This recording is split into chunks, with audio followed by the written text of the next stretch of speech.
تحية للمشاهدين الكرام بقناة المغرب الآن،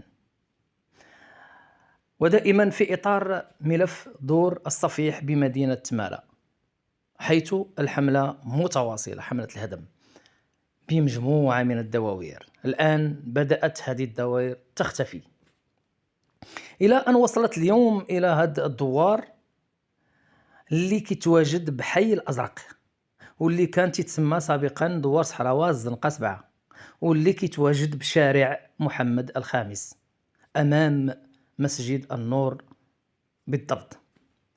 وكذلك أقرب نقطة إليه هو المركز، يعني السونتر بتمارا. كنتمنى أن الأمور تتم في ظروف يعني جيدة، وكنتمنى الجميع الساكنة ديال الصفيح تنتمنى لهم الخير والتيسير، وكنتمنى لهم كاملين أنهم إن شاء الله تكون ظروفهم في العام القادم أو في الأيام القادمة تكون ظروف جيدة. ولكن هذا الشيء هذا ما يتحقق إلا يعني بتسريع وتيرة القرعة، وكذلك تيسير المساطر الإدارية لهاد الساكنة هذه اللي عاشت هاد الظروف وهي كترقب عملية الهدم، وهما كيتسناو ها هما اليوم يجيو وها هما غدا يجيو، إلى أن هاد الناس عاشوا هاد المرحلة ديال عملية الهدم في واحد الظروف اللي هي نفسية صعيبة.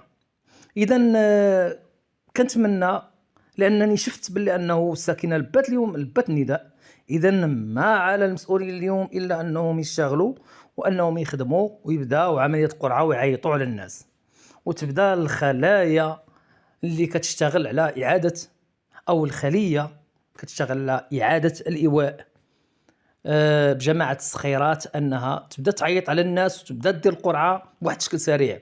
شي كيراقب عملية الهدم، وشي كيتصل بالناس أنهم يديروا القرعة، وشي يقرب يعني المساطر الإدارية للناس أو الساكنة ديال الصفيح بصفة عامة.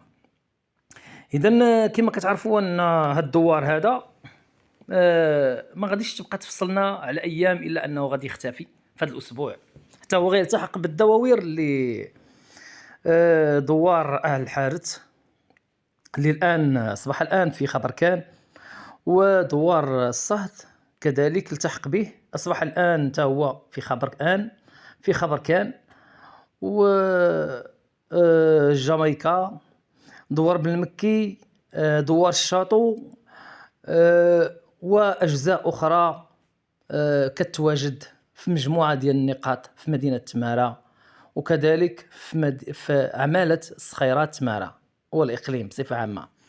إذن هذا عمل كبير وماشي سهل، معقد جدا، وتيخصو واحد الوقفة يعني جدية جادة باش ممكن أن العملية تمشي في الظروف اللي مزيانة. المهم كما كتعرفوا في البداية ديال الهدم إلى الآن مدينة تمارا شهدت واحد الركود اقتصادي، وهذه راه بملاحظة الأغلبية وملاحظة الجميع، يعني ركود اقتصادي. ولاحظنا أنها بدأت كتخوى مجموعة ديال المدارس، كذلك أنها الأطفال ديالها أو التلاميذ ما بقاوش كيمشيو للمدارس، لأنه ما بقاوش ساكنين في عين المكان، ولات ظروف أخرى، ولات انشغالات أخرى عندهم، باقيين ما كاينش واحد الاستقرار يعني بالنسبة للسكن، لا استقرار نفسي ولا استقرار مادي، ولا مهم ظروف صعبة جدا. إذن كما قلت أن تمارا اليوم فيها ركود اقتصادي.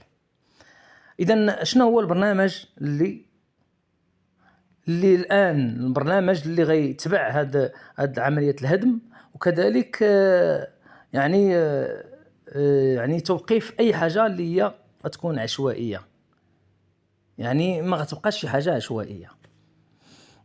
إذن شنو البرنامج اللي تابع هاد العملية هذه؟ لأنه لابد أن خاص يكون واحد خاص جميع المؤسسات أن تضافر الجهود ديالها منها المجلس الجماعي. هذا الشيء هذا راه قلناه شحال من مرة. قلنا بلي أنه تمارا تحتاج إلى أسواق نموذجية.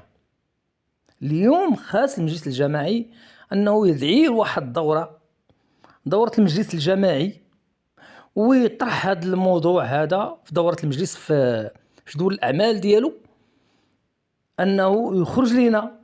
كنسمعوا أنه قال لك كاين شي 3 الأسواق نموذجية بمدينة تمارا، ولكن لحد الآن ما كاينش شي معلومات اللي صحيحة. الولوج المعلومة راكم تتعرفوا الخوت، ما كاينش لحد الآن. إذا كنتمنى ان شاء الله في هذا الشهر هذا، في هاد 15 يوم هادي، تيخص المجلس الجماعي انه يبدا العمل ديالو، لاننا محتاجين لهذا الشيء هذا.